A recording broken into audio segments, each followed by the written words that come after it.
Renungan Harian Selasa 7 November 2023. Engkaulah yang berkuasa. 1 Tawarik 29 ayat 11 sampai 13. Kita berdoa, Tuhan tolong kami di dalam membaca dan memahami firman-Mu, Roh Kudus yang menolong kami semua dan juga menolong hamba-Mu dalam menyampaikan kebenaran firman-Mu. Dalam Yesus kami berdoa. Amin. Salam sejahtera, semoga kita makin mengakui bahwa Tuhan yang berkuasa atas segala-galanya. Kuasa Tuhan membesarkan dan mengokohkan segala-galanya dalam hidup kita. Seperti ungkapan dalam 1 Tawarik 29 ayat 12. Sebab kekayaan dan kemuliaan berasal darimu, dan engkaulah yang berkuasa atas segala-galanya. Di dalam tanganmu lah kekuatan dan kejayaan. Dalam tanganmu lah kuasa untuk membesarkan dan mengokohkan segala-galanya. Kekuasaan menjadikan orang kecanduan, memikat manusia dengan janji kekayaan, gengsi, dan perasaan penting. Nafsu berkuasa sudah dimulai pada saat Adam dan Hawa ingin menjadi sama seperti Allah dan tidak menaati kehendak Tuhan. Para nabi, raja hakim dalam perjanjian lama, dan murid Yesus, Paulus, tidak mau mengilahkan kuasa, melainkan menjadi anak-anak Tuhan yang lebih besar kuasanya dari kuasa itu sendiri. Sheryl Ford dalam Subernam Emosi dalam Kehidupan, PPK Gunung Mulia 1997.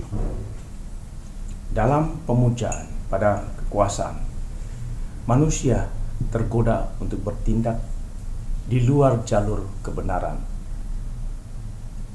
Keadilan, kedamaian menghalalkan segala cara agar berkuasa dengan lebih mudah, lebih cepat, dan instan.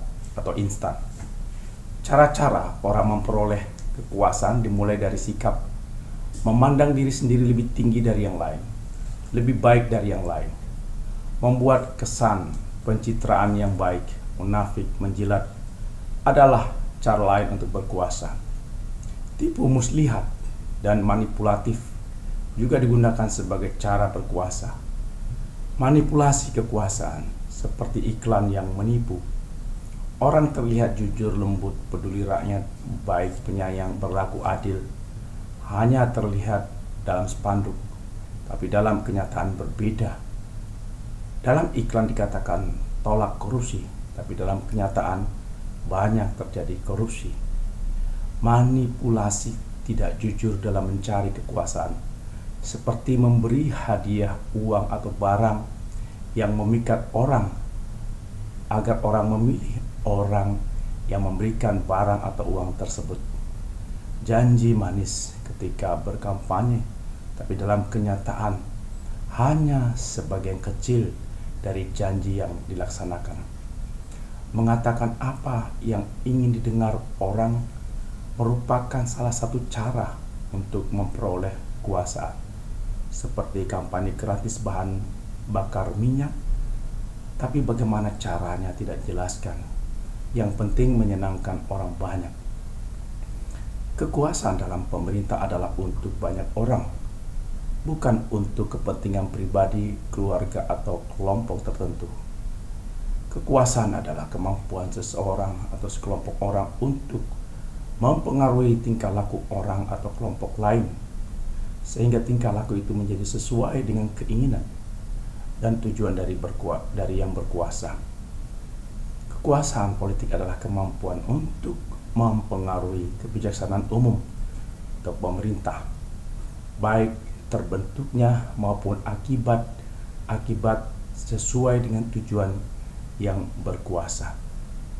Kekuasaan politik adalah kemampuan individu atau kelompok untuk memanfaatkan sumber-sumber kekuatan yang bisa menunjang kekuasaannya untuk mencapai tujuannya. Sumber-sumber tersebut bisa berupa media massa, media umum, mahasiswa, elit politik, tokoh masyarakat, atau militer. Di dalam keluarga, ada orang tua yang berkuasa mempengaruhi anggota keluarga.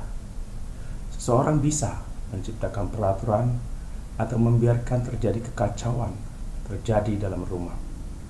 Ibu A memiliki kuasa yang mempengaruhi keluarga anak perempuannya B. Ibu A telah mengeluarkan uang untuk pesta pernikahan B, untuk membeli rumah dan mobil dan lain-lain. Ibu A terlalu mencampuri pernikahan dan pekerjaan B. Suami B menegaskan agar pengaruh Ibu A tidak ada lagi dalam pernikahan mereka, karena sudah mengganggu pernikahan mereka.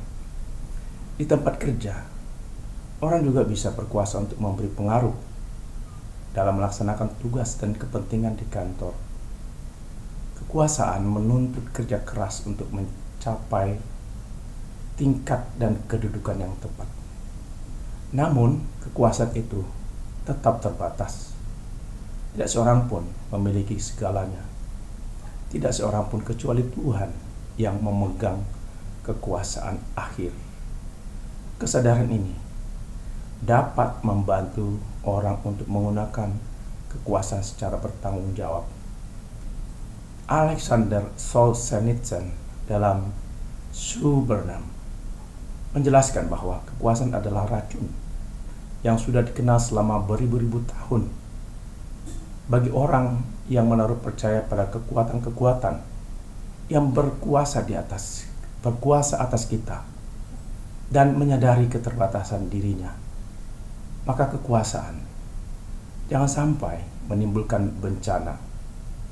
Bagi orang yang tidak menyadari adanya kekuasaan yang lebih tinggi, maka kekuasaan sama dengan racun yang mematikan. Bagi orang ini tidak ada penangkal racun kekuasaan. Dalam doa Raja Daud, ia menyadari sumber kekuasaan sejati adalah dari Tuhan.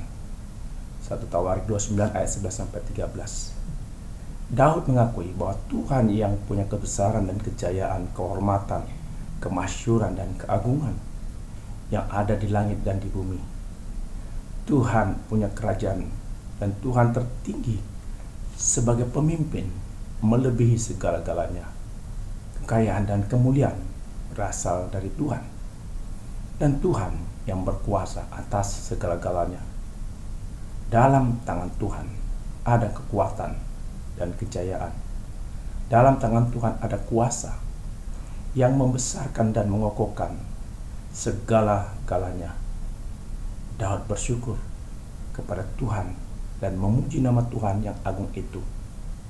Melalui 1 Tawarik 29 ini kita diajarkan untuk mengakui kuasa yang paling tinggi adalah kuasa Allah, bukan kuasa diri sendiri, bukan kuasa diri kita sendiri. Kita juga mengakui iman dengan mengatakan, aku percaya kepada Allah, Bapa yang Maha Kuasa, Khalik langit dan bumi. Pengakuan ini mau menyatakan bahwa kuasa Allah sangat tinggi dan besar. Allah menggunakan kuasa yang besar itu dengan cara yang tepat dan benar. Tidak ada cacatnya. Manusia bisa menggunakan kuasanya dengan cara salah, cacat, sehingga menimbulkan bencana, kerusakan, ketidakdamaian. Seperti kuasa mengubah hukum yang sesuai kepentingan pribadi, keluarga, atau kelompok tertentu. Allah tidak pernah menggunakan kekuasaannya untuk menyakiti atau memanfaatkan manusia. Kuasa Allah selalu disalurkan untuk tujuan kebaikan, bukan kejahatan. Rancangan Tuhan adalah rancangan damai sejahtera, bukan malapetaka, untuk memberi masa depan yang penuh harapan. Yeremia 29 ayat 11. Kuasa Allah untuk mendatangkan kebaikan bagi orang yang mengasihi Tuhan. Roma 8 ayat 28. Kita melepaskan ilah kekuasaan, dan hanya Allah yang kita agungkan kekuasaannya, seperti Daud mengagungkan kuasa Allah dan bersyukur kepada Tuhan dan memuji nama Tuhan yang agung. Kuasa dan nama Tuhan kita sebar, karena itu kita tidak gentar, maka kita bertumbuh dan segar serta berbuah, seperti ungkapan dalam KJ 341 ayat 1. Ya. Kuasa-Mu dan nama-Mu lah hendak kami sebar. Dan karena itu ya Tuhan, kami takkan gentar. Bagaikan padi segenggam, mestilah mati dipendam, supaya tumbuh dan segar di panas surya memekar. Berbuahlah, tuaian pun besar.